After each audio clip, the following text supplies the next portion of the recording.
Bismillahirrahmanirrahim. Assalamualaikum warahmatullahi wabarakatuh. Kita akan membahas Nabi Nuh alaihi salatu wassalam. Nuh alaihi salatu wassalam di dalam Al-Quranul Karim panjang lebar Allah jelaskan. Bahkan ada satu surat khusus menjelaskan tentang dakwahnya, namanya Suratun Nuh. Bahkan juga dalam Suratul Hud dan surah-surah yang lainnya cukup lengkap. Artinya bahwa Nabi ini betul-betul harus kita kenali siapa untuk diambil pelajaran dan ibrahnya. Baik Nuh alaihi salatu wassalam, ada yang mengatakan namanya adalah Abdul Ghaffar. Nuh itu kunyah, karena Nuh itu diambil dari Nauh, artinya orang yang banyak menangis, sedih karena melihat kaumnya yang didakwahi tidak kunjung beriman. Maka dia sepanjang malam menangis, maka disebut Nuh alaihi salatu wassalam.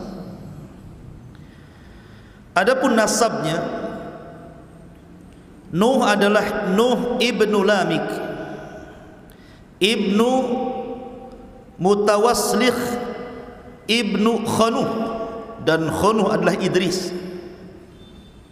Artinya Idris adalah kakeknya Nuh alaihi salatu wassalam.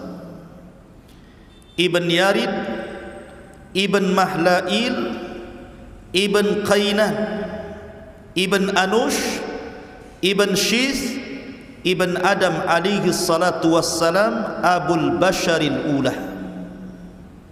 Itulah nasabnya Nuh alaihi salatu wassalam. Dan di muqaddimah saya sudah katakan bahwa seluruh manusia sepeninggal Nuh, di zaman orang-orang sebelum Nuh dan juga di zaman Nuh alaihi salatu wassalam yang terkena azab, ketika itu tidak tersisa dalam perahu kecuali Nuh dan beberapa orang anak serta cucu dan menantu-menantunya saja. Sehingga manusia setelah peristiwa itu nasabnya kembali kepada Nuh alaihi salatu wassalam. Makanya Nuh disebut Abul Basharits Tsani, bapak manusia yang kedua, karena nasab kita semua sampai kepada Nuh. Antum juga Habib, tetapi keturunan Nuh, walaupun pesek. Ma'asyiral muslimin yang dimuliakan Allah subhanahu wa ta'ala. Dan itu dijelaskan dalam surat As-Saffat ayat 77. Allah mengatakan wa ja'alna dzurriyyatahu humul baqin, dan kami jadikan anak keturunan manusia itu semua turunan Nuh, dan itu yang tersisa sampai hari ini, bahkan sampai kiamat dibangkitkan. Ada yang mengatakan Nuh alaihi salatu wassalam lahir dari wafatnya Adam alaihi salatu wassalam itu 146 tahun dari wafatnya Adam. Ada yang mengatakan 126 tahun. Ada yang mengatakan 126, ada yang mengatakan 146 tahun dari wafatnya Adam. Akan tapi berdasarkan hadis yang sahih, sebagaimana disebutkan di dalam Sahih Bukhari dari Abdullah bin Abbas radhiyallahu anhuma, kana baina Adam wa Nuh asyrata qurunin kulluhum alal Islam. Jarak antara Adam dan Nuh itu 10 abad. Satu abad itu 100 tahun, artinya 1000 tahun. Dari wafatnya Adam sampai lahirnya Nuh itu 1000 tahun, dan semua di atas tauhid, tidak ada yang menyekutukan Allah subhanahu wa ta'ala. Ma'asyiral muslimin yang dimuliakan Allah subhanahu wa ta'ala. Dan sepakat para ulama berdasarkan hadis yang sahih tentang hadis syafaat, bahwa Nuh adalah awwalur rusul, rasul yang pertama.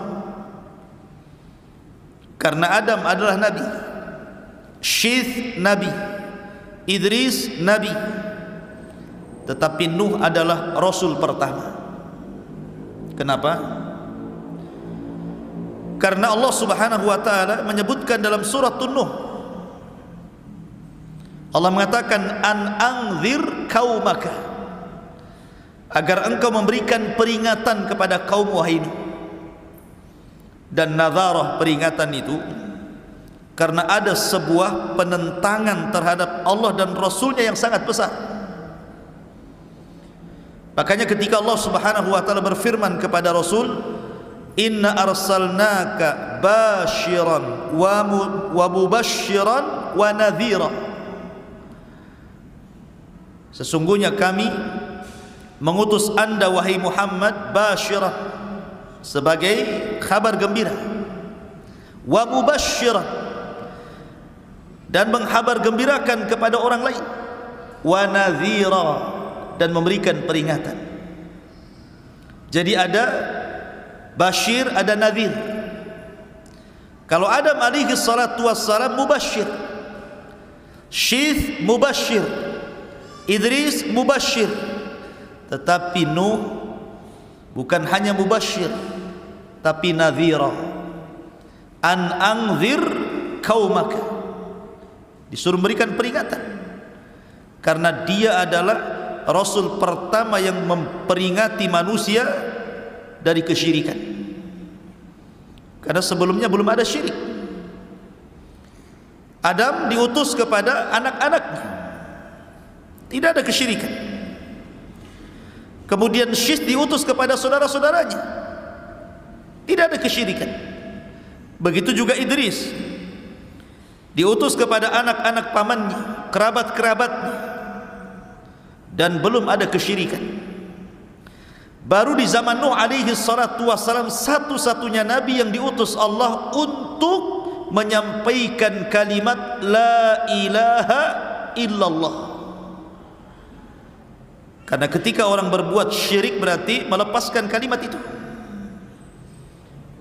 berarti orang itu harus dikembalikan kepada tauhid dan harus mengucapkan kalimat la ilaha illallah, tidak ada sesembahan yang berhak disembah kecuali Allah. Karena seruan ini hanya berlaku kepada orang-orang yang keluar dari Islam. Dan di zaman Nabi Adam, Nabi Syith atau Idris, tidak ada yang keluar dari tauhid.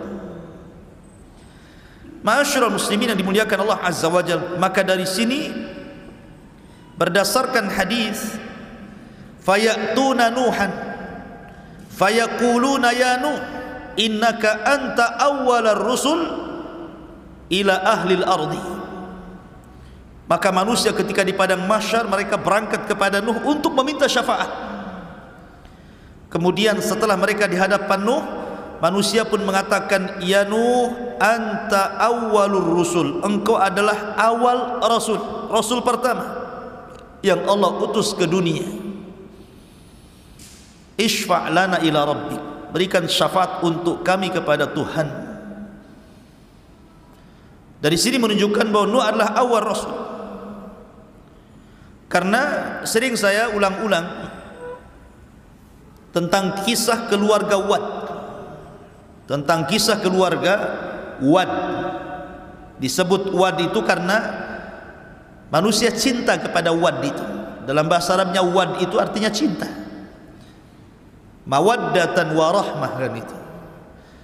Karena orang-orang itu cinta kepada Wad, dan Wad itu masih kaumnya Idris sebelum Nuh alaihi salatu wassalam. Wad ini bukan nabi tetapi orang soleh. Karena di zaman itu ketika Idris meninggal dunia, tidak ada nabi lagi, sehingga hanya ada orang soleh saja yang mengajak manusia kepada kebaikan selama ditinggal para nabi. Rupanya Allah Subhanahu wa taala takdirkan Wad ini meninggal. Kemudian perjuangan Wad ini dilanjutkan oleh putranya yang namanya Suwa. Suwa pun dicintai manusia karena kebaikannya. Kemudian Suwa meninggal dunia, dilanjutkan perjuangan dakwahnya oleh putranya lagi namanya Yaghus. Putranya Wad yang lainnya namanya Yaghus. Kemudian Yaghus meninggal, perjuangan pun, dakwah pun dilanjutkan oleh anak Wad yang lainnya namanya Ya'uq, sampai akhirnya ditutup dengan Nasr, masih putra Wad. Ketika Nasr meninggal, Wad tak punya anak lagi, manusia pun kehilangan. Disinilah syaitan iblis yang memang sejak zaman Adam alaihi salatu wassalam ingin menyesatkan Adam, tapi tidak bisa. Bahasa kitanya karena Adam sudah kapok begitu ya. Ketika di sorga diusir dari sorga karena memakan buah larangan akibat waswas syaitan. Maka ketika Adam diturunkan ke bumi, syaitan berusaha menggoda Adam. Adam tidak mau. Sudah cukup satu kali bermaksiat kepada Allah, sehingga dia berdoa kepada Allah Subhanahu wa taala, Rabbana zalamna anfusana wa illam taghfir lana wa tarhamna lanakunanna minal khasirin. Fataba alaihi innahu huwat tawwabur rahim. Allah pun menerima taubatnya. Sejak itu Adam tidak mau lagi bermaksiat kepada Allah, sehingga iblis tidak bisa mengkacau Adam, sehingga dia menunggu keturunannya. Lah ketika ada kesempatan untuk menyesatkan manusia dari jalan Allah, mengantarkan manusia kepada kesyirikan, di masa ketika meninggal keluarga Wad semuanya ini, baru kemudian syaitan berbentuk manusia saleh mendatangi kaumnya Wad ini dan mengatakan, tidakkah kalian rindu dengan Wad dan keluarganya? Maka manusia mengatakan tentu. Kemudian iblis yang menyamar sebagai orang saleh mengatakan, kenapa pula kalian tidak membuat patung? Patung keluarga Wad, sehingga kalau kalian melihat patung itu kalian akan dinostalgiakan. Bagaimana dulu Wad ahli salat, ahli zikir, ahli ibadah, ahli taat, sehingga kalian akan terangsang untuk melakukan itu. Akhirnya dibuatlah patung Wad, Suwa, Yaghus, Ya'uq, Nasr, ditempatkan di sebuah tempat khusus di ketinggian, sehingga kalau mereka lewat melihat patung-patung itu terangsang untuk beribadah, tapi tidak ada kesyirikan. Kemudian generasi pertama pembuat patung meninggal, datang generasi kedua. Syaitan datang lagi dan mengatakan, jauh-jauh kalian ziarah dari rumah kalian ke sini hanya untuk melihat Wad, patung-patung Wad. Kenapa kalian tidak memproduksi saja banyak-banyak? Letakkan patung itu di rumah-rumah kalian, tidak perlu lagi kalian datang kemari. Subhanallah, dia khutuwatis syaitan namanya. Setan itu kalau menyesatkan orang selangkah-selangkah, akhirnya diproduksi banyak-banyak, diletakkan di rumah-rumah orang itu. Generasi kedua meninggal, datang generasi ketiga, tidak tahu apa-apa maksudnya apa itu. Iblis datang lagi berbentuk orang saleh dan mengatakan, aku loh hidup di zaman bapak kalian, di zaman kakek kalian, di zaman orang yang membuat patung-patung ini. Tujuan mereka satu, mereka itu menyembah patung-patung itu dalam rangka mendekatkan diri kepada Allah. Dari sinilah terjadi kesyirikan pertama. Mulailah manusia menyembah Wad, patungnya Wad, patungnya Suwa, patungnya Yaghus, Ya'uq dan Nasr, sampai generasi berikutnya maka patung-patung itu dirubah menjadi patung-patung binatang. Ada yang mengatakan Wad itu patung manusia, Suwa itu patung kuda, kemudian Yaghus itu patung berbentuk harimau, kemudian Ya'uq dan Nasr itu berbentuk burung gitu ya. Jadilah kemudian disembah di mana-mana. Lihat bagaimana cerdasnya syaitan untuk menyesatkan manusia dari tauhid menuju syirik. Makanya Allah mengatakan, kana nasu ummatan wahidah fakhtalafu faba'atsallahu an-nabiyyin. Dulu umat ini bersatu di atas tauhid. Sejak zaman Adam, Syith, Idris, semua bersatu di atas tauhid. fakhtalafu. Mulailah mereka bercerai-berai, mulailah mereka menyembah patung. Maka Allah utus ketika itu faba'atsallahu nabiyyin. Siapa nabi yang Allah utus? Nuh alaihi salatu wassalam. Maka dialah rasul yang pertama memberantas kesyirikan. Ma'asyiral muslimin yang dimuliakan Allah Subhanahu wa taala, kapan Nuh diutus menjadi rasul? Kalau Nabi SAW diutus di usia 40 tahun. Ada yang mengatakan bahwa Nuh diutus ketika usianya 50 sanatan, 50 tahun. Ada yang mengatakan 350 sanah, 350 tahun usianya baru diutus menjadi rasul. Ada yang mengatakan 480 sanatan, ketika usia beliau 480 tahun. Dan ini yang dikuatkan banyak ulama. 480 tahun Nuh diutus menjadi rasul. Ya, karena usia dakwahnya saja 950 tahun. Berarti usianya di atas 1000. Kalau 950 tahun ditambah 480 tahun kemudian meninggal, berarti kurang lebih usianya 1400. Ada yang mengatakan 1500, ada yang mengatakan 1870 tahun gitu ya. Karena umat dulu itu selain usianya panjang-panjang, postur tubuhnya pun tinggi-tinggi. Makanya Adam alaihi salatu wassalam ketika Allah ciptakan berapa tingginya? 60 hasta. Satu hasta itu setengah meter. Kalau 2 hasta 1 meter. Kalau 60 hasta berarti 30 meter. Berapa nih tingginya masjid ini? Mungkin kalau Adam tidak bisa masuk masjid ini, pintunya kecil ya. Makanya kalau kita melihat peninggalan kaum Ad, kaum Samud yang sekarang masih ada itu, bangunan-bangunannya itu, pintunya itu tinggi-tinggi itu. Ada yang 10 meter, ada yang 20 meter itu.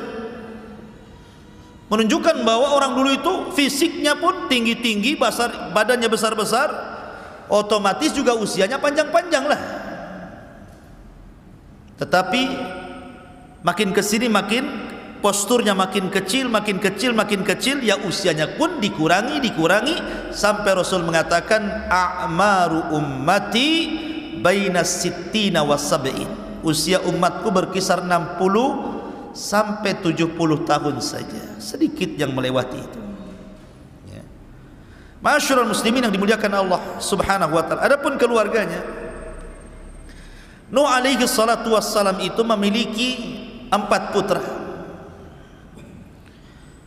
Pertama namanya Syam, kemudian yang kedua namanya Ham, kemudian yang ketiga namanya Yafis. Syam, Ham, Yafis ini semua mengikuti dakwah ayahnya, masuk Islam.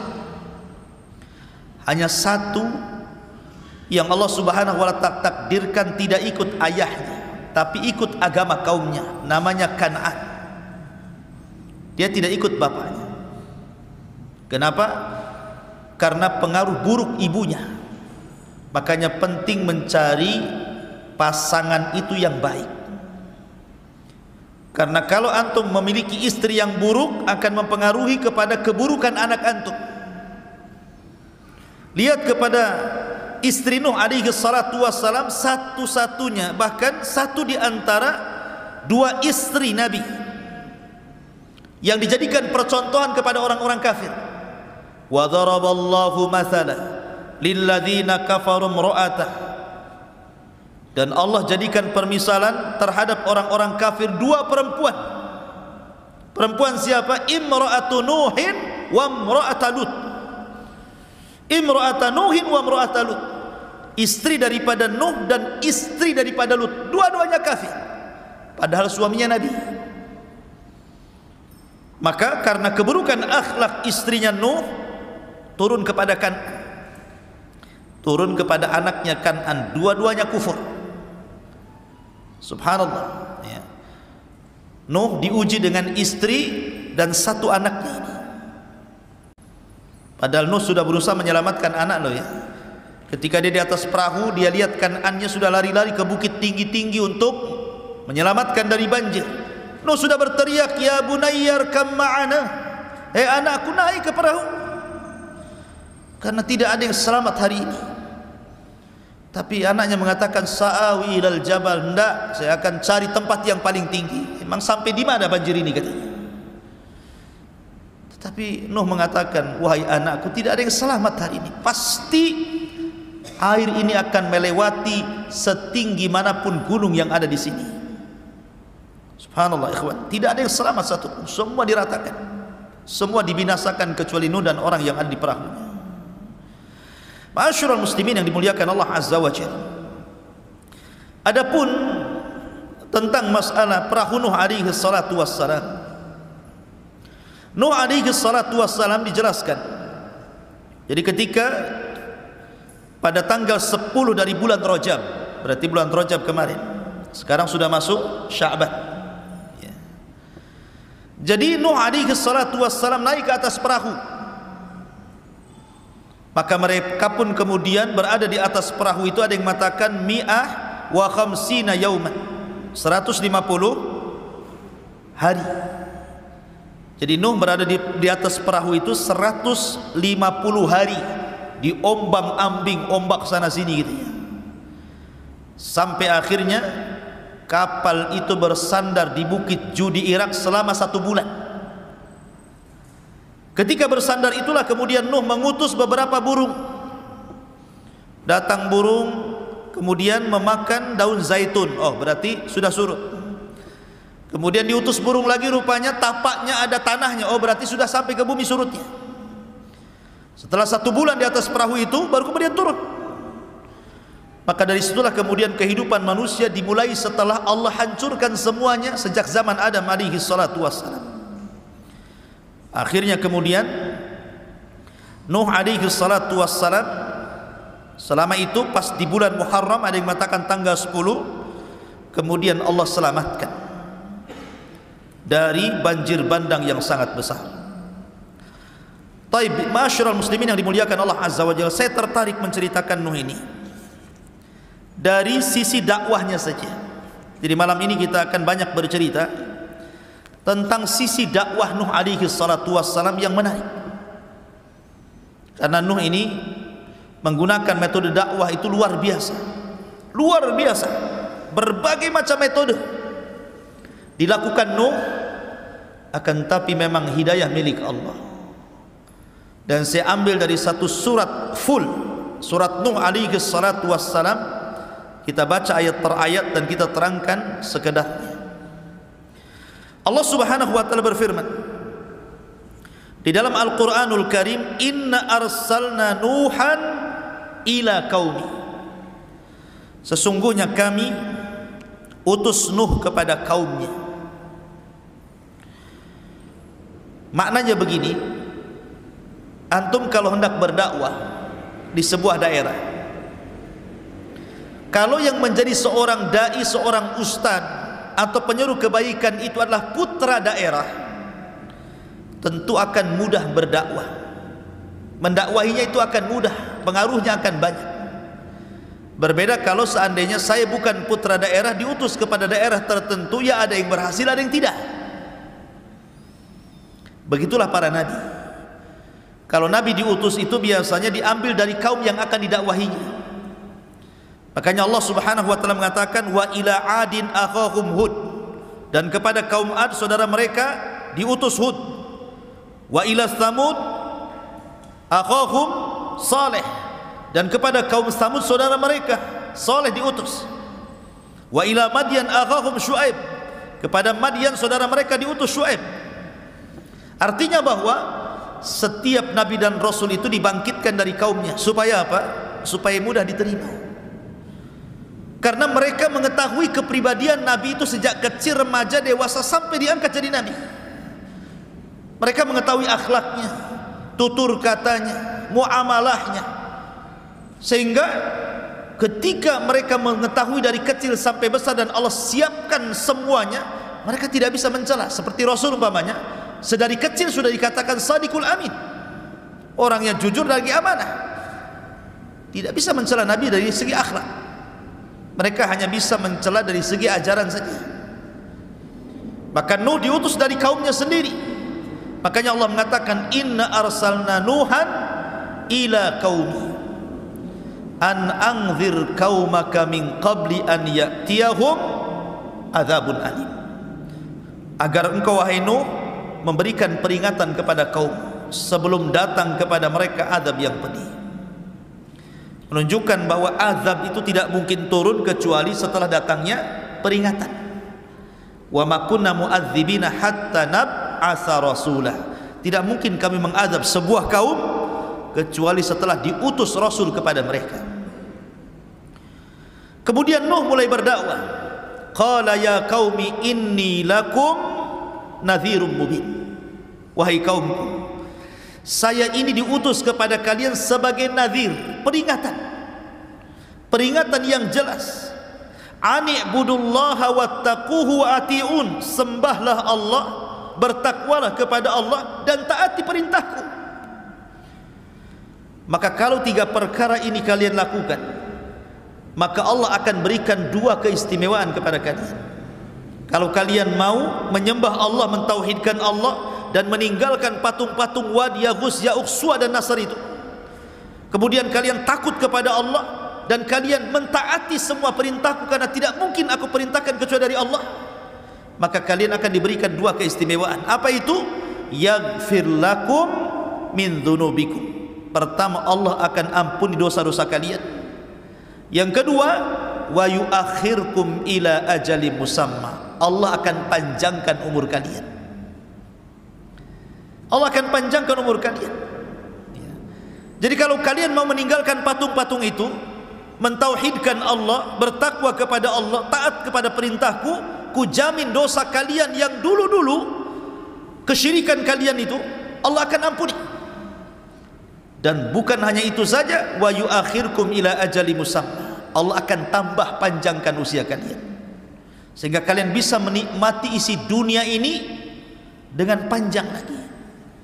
Inna ajalallah idza ja'ala yu'akhkhar law kuntum ta'lamun. Karena ketentuan Allah itu kalau datang tidak mungkin digeser, kalau kalian tahu. Ma'asyiral muslimin yang dimuliakan Allah Subhanahu wa taala, lah Nuh alaihi salatu wassalam ini,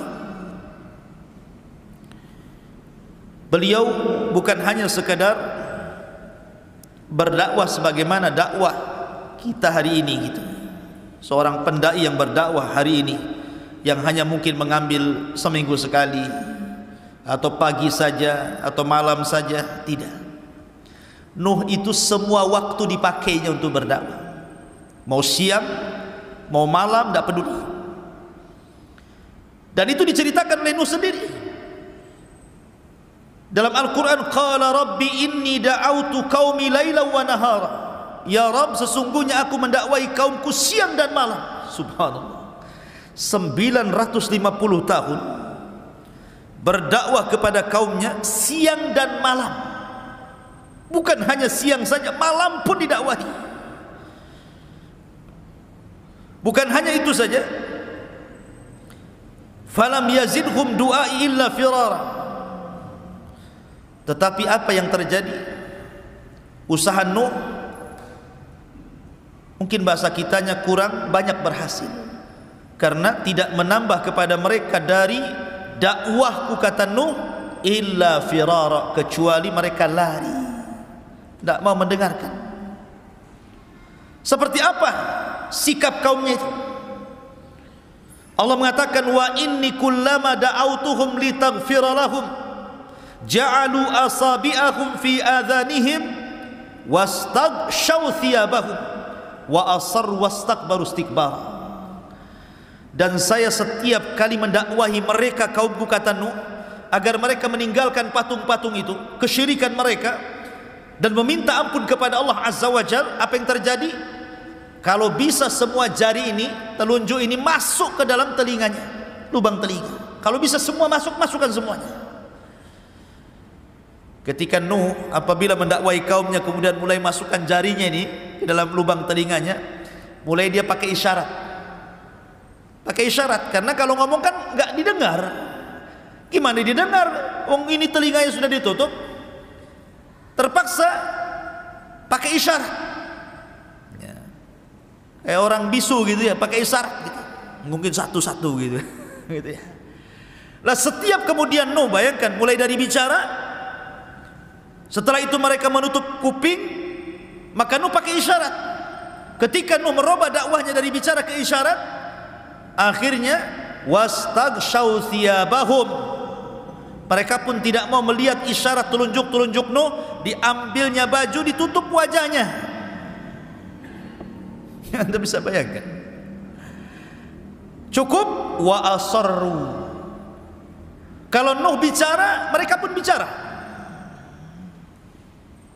Coba bayangkan, saya sedang berdakwah kepada antum seperti ini, atau ngobrol semuanya.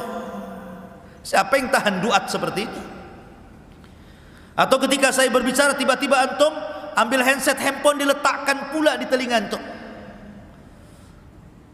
Atau kemudian mengambil pakaian, ditutupnya wajah antum gitu kan. Siapa yang sabar seorang ustaz, seorang dai menghadapi kaum yang seperti ini? Coba. Enggak ada. Saya jamin semua ustaz kalau dihadapkan dengan kaum seperti ini pasti resign jadi ustaz. Saya berhenti saja jadi ustaz. Ya. Karena sudah melampau kan gitu.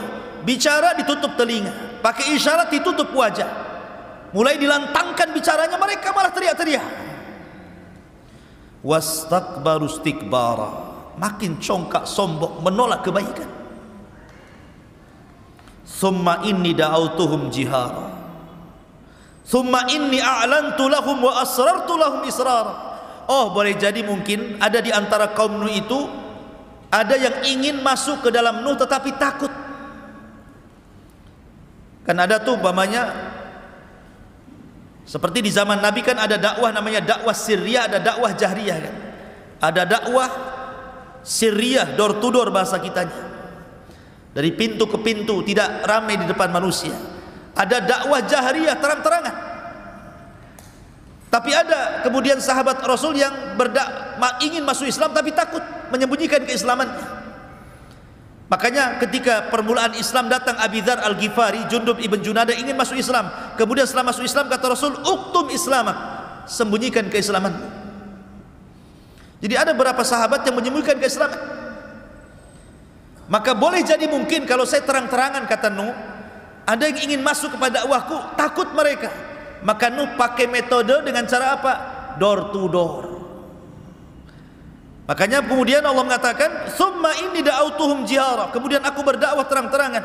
"Summa inni a'lantu lahum," dan aku tampakkan dakwahku kepada mereka. "Wa asrartu lahum israra," dan aku juga terkadang menyembunyikan dakwah kepada mereka. Supaya kalau ada yang ikut diriku itu tidak takut dengan yang lain, bolehlah menyembunyikan keislamannya dulu. Sampai seperti itu Nuh itu. Ma'asyiral muslimin yang dimuliakan Allah Azza wa Jalla.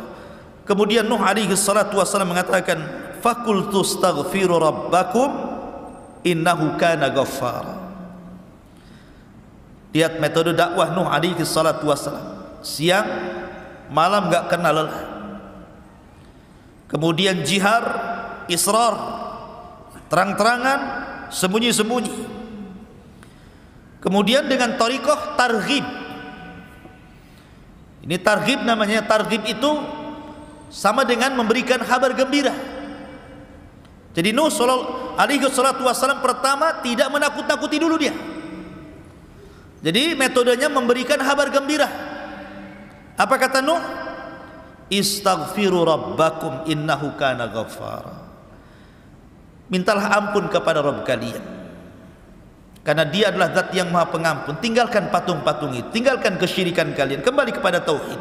Kalau kalian kembali kepada tauhid, tadi sudah diberi dua keistimewaan, diampuni dosa kalian, dipanjangkan usianya. Ada lagi kata Nuh, kalau kalian mentauhidkan Allah, meminta ampun kepada Allah, yursilis sama alaikum midrara wa yumdidkum bi amwalin wa banin wa yaj'al lakum jannatin wa yaj'al lakum anhara. Allah akan hujani kepada kalian. Kalian tidak mungkin paceklik. Tidak mungkin kekeringan. Akan ada hujan yang membasahi tanah-tanah kalian untuk minum dan untuk ternak dan untuk berkebun kalian. Cukup tidak, wa yumdidkum bi amwal, dan Allah akan perbanyak harta kalian, wa banin, dan keturunan kalian. Cukup tidak juga, wa yaj'al lakum jannat, kami jadikan kalian jannat, kebun-kebun yang besar, yang rindang, yang kemudian berbuah macam-macam buah gitu ya.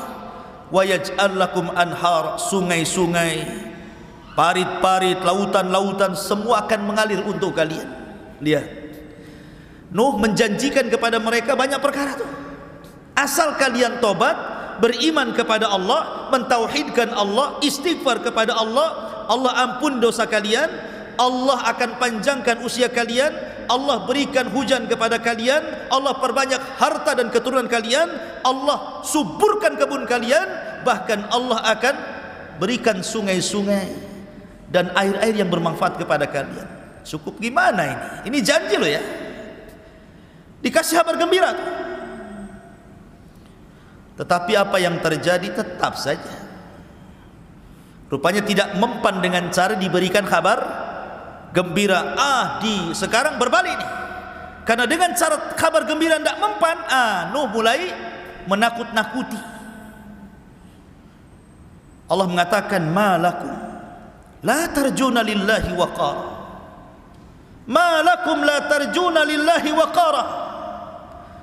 Kenapa kalian tidak takut kepada Allah subhanahu wa ta'ala dan tidak mengagungkannya? Kata Sufyan ibn Uyainah rahimahullahu ta'ala, orang yang bermaksiat kepada Allah hakikatnya dia tidak pernah takut kepada Allah dan tidak pernah mengagungkannya. Kemudian Nuh memberikan logika, karena ada orang-orang yang kalau dikasih dalil itu tidak mempan.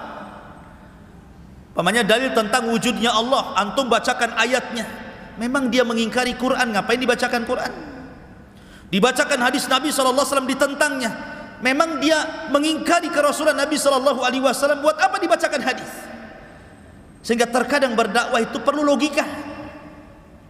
Maka Nuh menggunakan metode logika lagi dia, dan mengatakan, wa qad khalaqakum atwara, alam tara kaifa khalaqallahu sab'a samawatin tibaqa wa ja'ala al-qamara fihinna nuran wa ja'ala asy-syamsa siraja wallahu ambatakum minal ardi nabata thumma yu'idukum fiha wa yukhrijukum ikhraja wallahu ja'ala lakumul arda bisata litaskunu minha subulan fijaja. Apa katanya? Malakum la tarjuna lillahi waqara. Kenapa kalian tidak takut kepada Allah? Apakah kalian tidak takut azab? Ya. Tidakkah Allah subhanahu wa ta'ala telah menciptakan kalian bertingkat-tingkat, mulai daripada segumpal mani, kemudian jadi segumpal darah, kemudian jadi segumpal daging, kemudian jadi janin, ditiupkan ruh keluar ke bumi, masa kecil, masa remaja, dewasa, Allah berikan rizki banyak kepada kalian. Siapa yang membuat engkau seperti itu kalau bukan Allah? Ya. Alam tara kaifa khalaqallahu sab'as samawatin tibaqa. Tidakkah kau lihat langit? Berapa lapis langit ke atas itu? 7 lapis. Tidak mungkin langit itu juga ada. Pasti ada yang menciptakannya. Siapa yang menciptakannya kalau bukan karena Allah? Wa ja'ala al-qamara fihinna nuran wa ja'ala asy-syamsa siraja.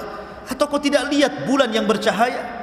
Begitu juga matahari yang terang benderang. Coba kalau seandainya malam ini dibuat sampai kiamat, siapa yang bisa mendatangkan terang? Atau siang dibuat sampai kiamat, siapa yang akan mendatangkan gelap? Sementara sekarang ada siang ada malam, lah siapa yang memutar balikan ada siang ada malam ini? Apa berputar sendiri begitu? Tidak. Makanya kenapa Abi Hanifah, sering saya ceritakan kepada antum, ketika berdebat dengan orang-orang Sumaniyin, para penyembah dahri, orang-orang ateis, orang-orang yang tidak mengakui adanya Tuhan, kemudian mengajak berdebat kepada Abi Hanifah. Kata Abi Hanifah, kalau kita berdua berdebat percuma. Kita berdebat di hadapan orang ketiga, hakim, amir. Oke? Akhirnya kemudian ditentukan waktu debatnya. Pada waktunya seorang ateis ini sudah di hadapan hakim. Abu Hanifah tidak datang-datang. Harusnya pagi sudah ditunggu, sore pula dia baru datang.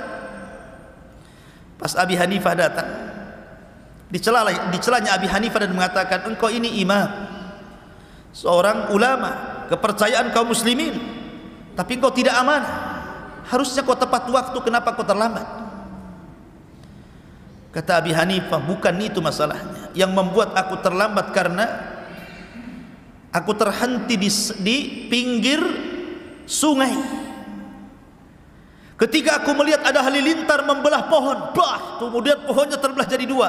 Yang satu tetap nancap, yang separuhnya kemudian terbang ke air. Yang separuh terbang ke air itu perhatikan saja. Tiba-tiba kemudian pohon yang di air ini terbelah-belah kecil.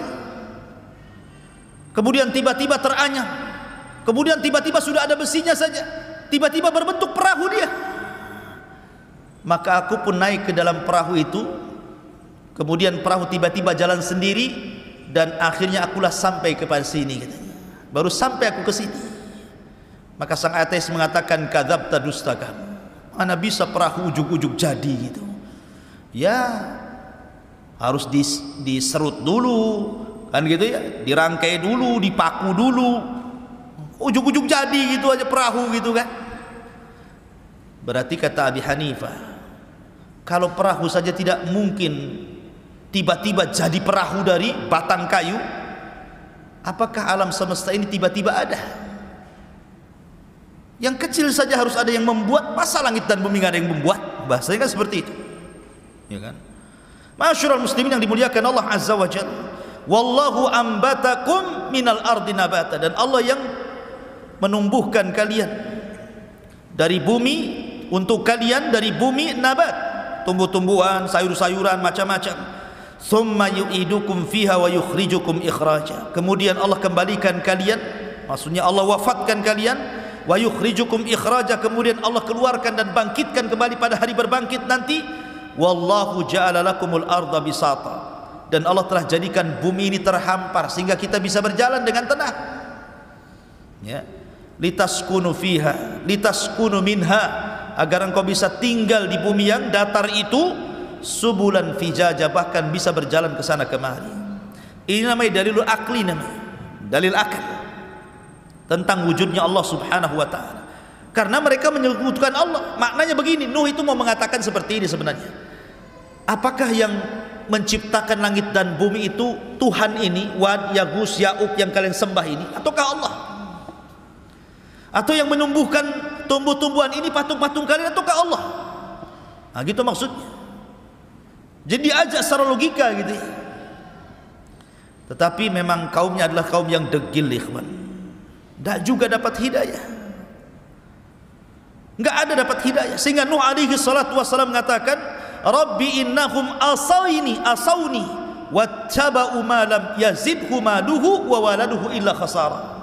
Qala Nuh, berkata Nuh, ya Rabb, kaumku tidak menerima dakwahku, mereka justru bermaksiat kepadaku, dan mereka justru mengikuti orang yang memiliki harta dan anak yang tidak manfaat untuk mereka. Mereka lebih memilih para pembesar, orang-orang kaya. Kalau mereka yang ngomong didengar, kalau aku yang ngomong tidak didengar. Wa makaru makran kubbar, bahkan bukan hanya itu saja, mereka sudah buat makar, ya Rabb. Dan mereka mengatakan, la tadharunna alihatakum, jangan kalian gubris usapan si Nuh itu, jangan kalian tinggalkan patung-patung ini, Wad, Suwa, Yagus, Ya'uk, dan juga Nasr. Wa qalu la tadharunna alihatakum wala tadarunna waddan wala suwa'an wala yaghutha wa ya'uqa wa nasra. Jangan kalian dengarkan ucapan si Nuh itu, tetap kalian harus menyembah patung-patung ini. Jangan kalian tinggalkan Wad, Suwa, Ya'uq, Nasr. Wa qad adallu katsiran wala tazididz zalimina illa dhilala. Dan sungguh mereka sudah sesat dengan kesesatan yang banyak sekali, dan tidaklah orang-orang zalim itu menambah kecuali kesesatan saja. Maka apa yang terjadi? Mimma khati'atihim ugriku fa udkhilu naran falam yajidu lahum min dunillahi ansara. Karena kesalahan mereka tidak menerima dakwah Rasul, mereka pun ditenggelamkan. Dan pada hari kiamat mereka akan dimasukkan ke dalam neraka dan mereka tidak memiliki penolong di hadapan Allah Azza wa Jalla. Bahkan Nuh alaihi salatu wassalam mendoakan siapapun yang ingkar kepadanya untuk jangan hidup di bumi. Itu doanya Nuh. Apa kata Nuh? Qala Nuhu rabbi la tadar alal ardi minal kafirina dayyara. Nuh berkata, ya Rabb, jangan kau hidupkan satu jiwa orang kafir pun di muka bumi. Bayangkan doanya. Jangan ada yang hidup satu pun. Innaka intadarhum. Apa alasannya? Jika kau biarkan mereka hidup atau keturunan mereka hidup, yudillu ibadak wala yalidu illa fajiran kafara. Pasti akan menyesatkan hamba-hambamu ya Rabb, dan mereka tidak akan melahirkan kecuali anak yang jahat dan kafir saja. Percuma, matikan semua saja. Maksudnya seperti itu. Makanya kenapa surah Nuh itu dia jatuh setelah surah Al-Waqiah kan? Sa'ala sa'ilun bi'adzabin waqi'. Ya. Sa'ala sa'il, ada orang yang bertanya tentang siapa? Tentang azab yang akan terjadi. Lah yang pertama meminta azab itu siapa? Nuh. Meminta azab. Karena di zaman itu tidak ada yang meminta azab seperti Nuh. Dialah yang pertama meminta azab untuk ditimpakan kepada kaumnya. Adam tidak, Sis tidak, Idris tidak ada. Baru Nuh. Sa'ala sa'ilum bi'adzabin waqi'. Dia yang meminta azab itu. Ya Allah, berikan azab kepada mereka. Allahumma inni maglubun fantasir. Inni maglubun fantasir. Aku sudah dikalahkan. Ya. Fantasir, mintalah pertolongan ya Rabb. Maka Allah Subhanahu wa taala mengatakan fa fatahna alaihi abwabas sama wa fajjarnal arda uyuna faltaqal ma ala amrin qad qudir. Maka kami belah langit dihujani hujan yang deras, kami belah bumi datang air dari bawah, bersatulah air langit dan bumi, kemudian menjadi banjir bandang dicampur dengan tufan, akhirnya melantakkan seluruh kaum Nuh alaihi salatu wassalam. Dari situ Nuh berdoa, Rabbighfirli wali walidayya waliman dakhala baitiya mu'minan walil mu'minina wal mu'minat wala tajididz zalimina illa tabara.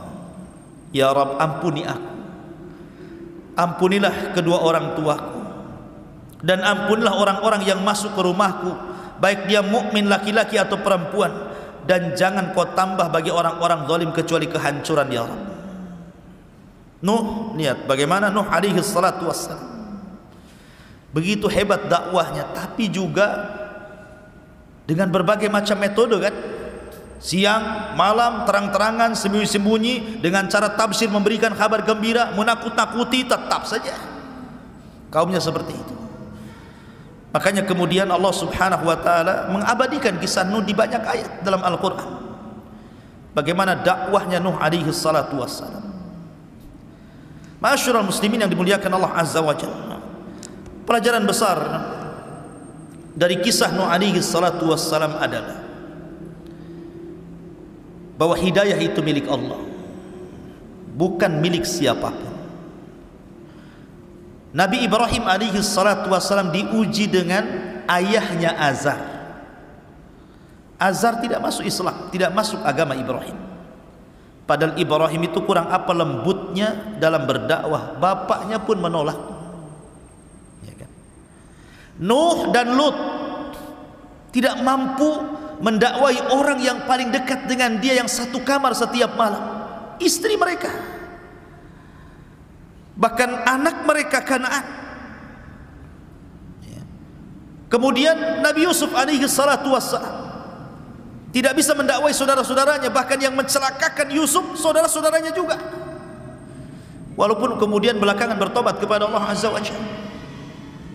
Termasuk Rasul sallallahu alaihi wasallam, dari paman-pamannya yang paling mencintai Rasul siapa? Abu Talib, pun tidak bisa memberikan hidayah kepada Abu Talib. Kalau Abu Lahab ya sudahlah, memang paman yang memusuhi dia.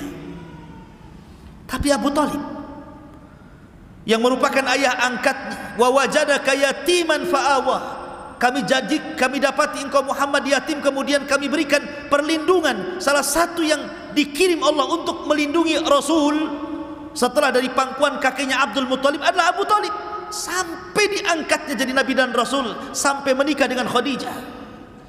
Tahu akhlaknya Rasul Abu Talib itu. Makanya Abu Talib sangat cinta dengan Rasul. Tapi juga percuma juga kecintaan Abu Talib kepada Rasul, karena dia tidak masuk Islam. Ya.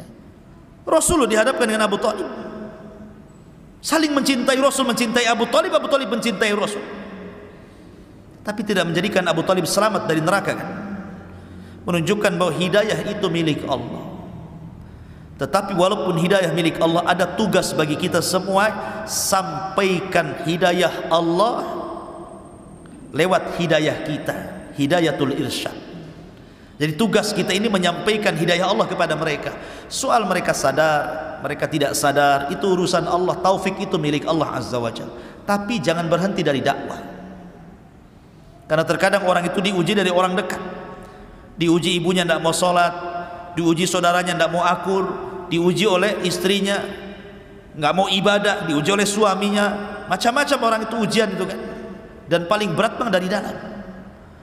Makanya Nabi SAW diperintahkan Allah, wa anzir ashiratakal aqrabin. Mulailah dari orang-orang dekat engkau wahai Muhammad.